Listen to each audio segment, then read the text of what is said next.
ഇന്ന് അമ്മ സ്പെഷ്യൽ നാരങ്ങ അച്ചാറാട്ടോ. അതിനായിട്ട് നാരങ്ങ നന്നായി പുഴുങ്ങിയെടുത്തു.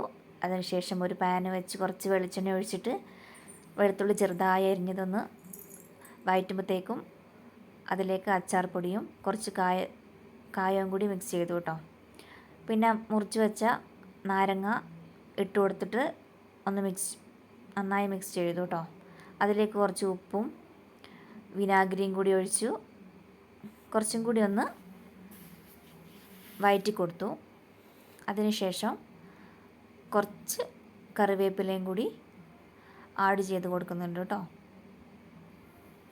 പിന്നെ നമ്മൾ കുറച്ച് കയ്പ്പല്ലേ നാരങ്ങക്ക്, അപ്പോൾ അതൊന്ന് ഉപ്പും ഇതും കൂടി ഒന്ന് ഇതാകാൻ വേണ്ടിയിട്ട് കുറച്ച് പഞ്ചസാരയും കൂടി ആഡ് ചെയ്തിട്ട് നല്ലോണം ഒന്ന് വഴറ്റി കൊടുത്തു കേട്ടോ.